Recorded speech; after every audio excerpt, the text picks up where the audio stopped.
Shalom Bapak Ibu, Saudara-saudara yang kekasih dalam Tuhan Yesus Kristus. Kita berjumpa lagi untuk saling belajar firman Tuhan. Dan marilah kita berdoa akan mendapatkan hikmat. Bapa kami yang ada di dalam kerajaan surga yang mulia, terima kasih ya Tuhan atas kebaikan-Mu, terima kasih atas kemurahan-Mu ya Tuhan. Kami selalu bersyukur Tuhan, karena Kau selalu berikan kami hari yang baru.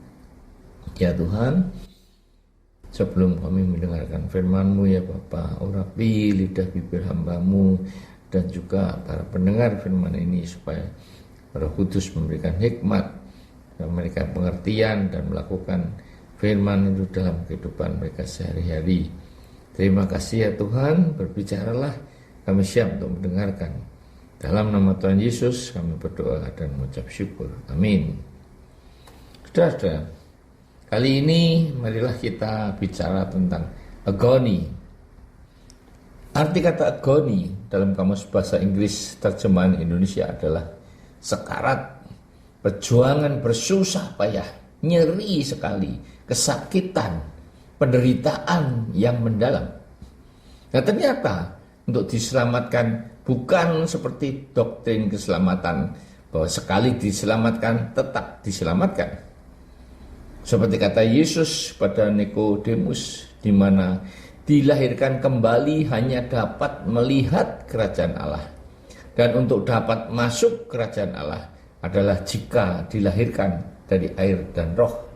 Dalam Yohanes 3 ayat 3 dan 5. Nah inilah kata Yesus dalam Lukas 13 ayat 24 sampai 27. Jawab Yesus pada orang-orang itu, berjuanglah untuk masuk melalui pintu yang sesak itu.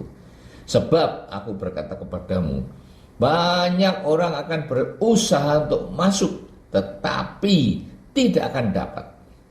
Jika tuan rumah telah bangkit dan telah menutup pintu, kamu akan berdiri di luar dan mengetok-ngetok pintu sambil berkata, Tuhan, bukakanlah kami pintu.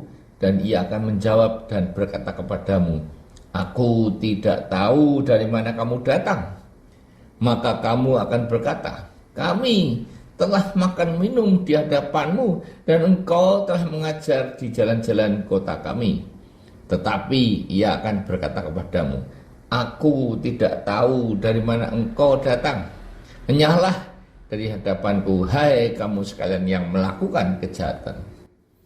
Saudara, untuk dapat diselamatkan dan masuk ke dalam pesta kawin anak domba, di mana harus melalui pintu yang sempit, maka orang harus melakukan agony, yang berarti berjuang seperti orang sekarat, berjuang dengan susah payah, nyeri dan ketakutan. Sedemikian sulitnya untuk dapat diselamatkan, seperti kata Yesus, nyalah kamu karena aku tidak tahu dari mana kamu datang. Yang diulang lagi dalam ayat 27, nyahlah dari hadapanku, hai kamu sekalian yang melakukan kejahatan. Sekalipun mereka mengaku telah makan minum di hadapan Yesus, di mana mereka mengaku bahwa Yesus telah mengajar di jalan-jalan kota mereka, ternyata mereka tidak dikenal Yesus. Saudara-saudaraku, demikian sulitnya untuk dapat diselamatkan. Sekalipun keselamatan itu adalah anugerah kasih karunia Allah, tidak berarti bahwa saudara dan saya hanya santai saja. Karena Rasul Paulus juga mengajarkan untuk mengerjakan keselamatan dengan takut dan gentar. Dalam Filipi 2 ayat 12. Mengakhiri pertandingan yang baik sampai mencapai garis finish dan hidup memelihara iman. Dalam 2 Timotius 4 ayat 7. Yesus menggambarkan orang yang diselamatkan untuk masuk melalui pintu yang sempit. Tetapi ternyata banyak orang lebih memilih masuk melalui pintu yang lebar dan jalan yang luas. Tidak tahu bahwa itu menuju kepada kebinasaan dalam Matius 7 ayat 13. Masuk melalui pintu yang lebar dan jalan tol memang gampang, cepat, tidak memerlukan perjuangan yang keras, penderitaan yang mendalam, kesakitan, bahkan sampai seperti orang sekarat. Dan itu dilakukan oleh para pembuat kejahatan yang diusir Yesus dan akan dicampakkan keluar ke dalam lautan api yang penuh dengan ratap dan kertak gigi, disiksa siang dan malam untuk selama-lamanya, menemani iblis di neraka untuk selamanya, yaitu di akhir masa pemerintahan 1000 tahun di mana Yesus adalah sang raja. Saudara-saudara, banyak mimbar yang melakukan promosi dan iklan bahwa pengikut Yesus itu enak tenan, penuh dengan berkat, tidak pernah susah, hutang miliaran dapat dibayar, bla bla bla. Tujuan yang salah dalam mengikut Yesus, karena Yesus sendiri berkata bahwa untuk menjadi pengikutnya maka harus sakal diri dan memikul salib setiap hari. Sangat susah, penuh dengan perjuangan seperti arti kata hegemoni tadi. Memang Yesus juga ingin anak-anaknya hidup dalam kelimpahan, namun ada syarat-syarat yang harus dipenuhi juga. Apalagi doktrin kebablasan yang mengajarkan bahwa dosa masa lalu, sekarang, dan yang akan datang sudah diampuni. Jadi tidak perlu ada pertobatan lagi, yang selalu ditekankan dalam khotbah-khotbahnya bahwa karena kasih karunia maka kita sudah diselamatkan. Doktrin yang dapat mengakibatkan penyalahgunaan keselamatan dengan berbuat dosa mulai hari ini dan yang akan datang karena sudah diampuni. Yesus tidak perlu disalibkan untuk kedua kalinya. Jadi boleh berzina sampai membunuh karena semua perbuatan dosa sudah diampuni. Tidak perlu bertobat dan dengan lenggang kangkung dapat masuk ke surga.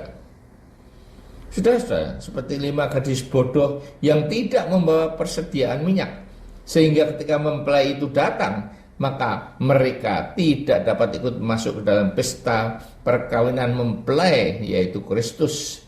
Pesta perkawinan anak domba, di mana saudara dan saya adalah mempelai wanitanya, karena pintu sudah tertutup akibat mereka tidak berjaga-jaga menyambut kedatangan mempelai pria, seperti 5 orang gadis bijaksana yang berjaga-jaga dengan membawa minyak cadangan.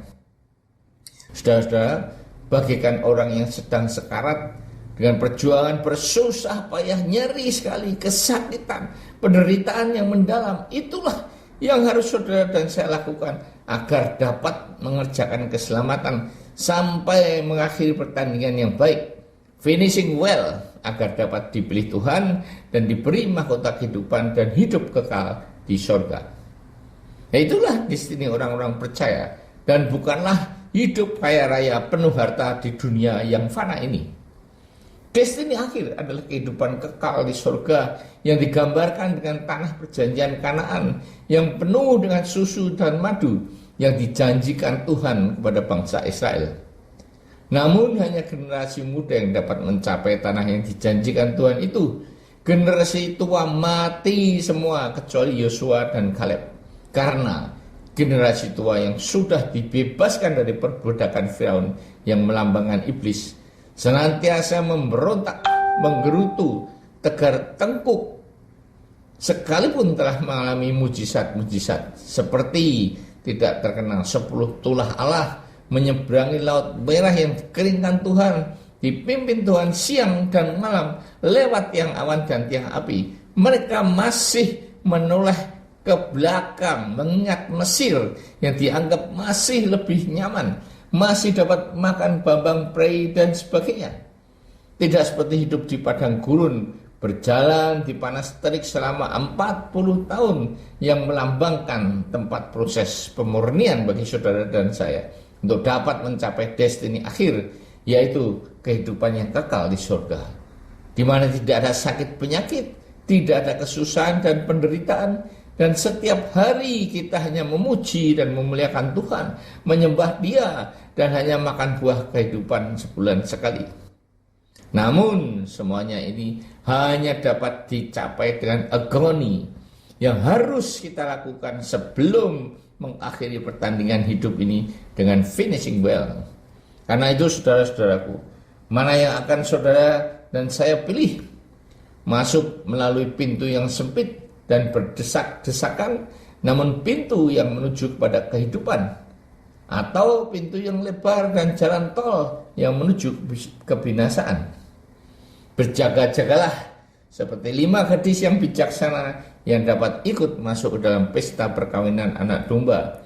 Karena jika pintu pesta sudah ditutup, maka sekeras apapun kita mengetuknya, hanya akan terdengar suara, "Nyalah engkau karena aku tidak mengenalmu."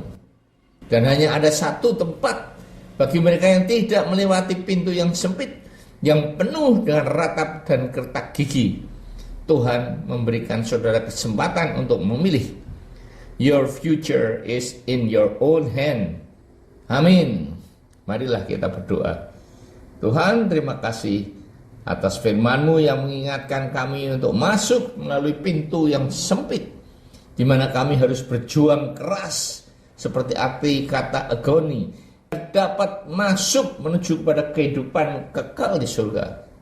Namun kami lemah ya Tuhan, kami condong untuk masuk pintu yang lebar dan jalan yang luas, yang lebih mudah dilalui, lupa bahwa jalan itu menuju pada kebinasaan. Karena itu Roh Kudus, pimpinlah dan mampukanlah kami untuk dapat masuk lewat pintu yang sempit itu, karena keinginan daging berlawanan dengan keinginan roh, sehingga kami melakukan apa yang tidak diinginkan. Tuhan, kami berdoa bagi mereka yang sakit, tolong belas kasihanilah mereka, dan jamahlah ya Tuhan, agar bilur-bilur-Mu menyembuhkan mereka. Dan bagi mereka yang sedang mengalami masalah, tolong berikan kekuatan pada mereka, agar tahan uji dan tetap berharap kepada-Mu, dan berikanlah solusi atas masalah-masalah mereka, karena Engkau adalah Allah yang adil dan setia. Berkatilah Tuhan, baik pekerjaan maupun studi anak-anak-Mu. Tuhan, hamba-Mu berhenti berbicara, namun Roh Kudus tetaplah bekerja untuk memberkati para pendengar firman-Mu ini. Tuhan, dengarkanlah doa kami, dan janganlah Engkau lalui, karena doa ini kami panjatkan dalam nama Tuhan Yesus, Juru Selamat dan Penebus kami yang hidup. Amin.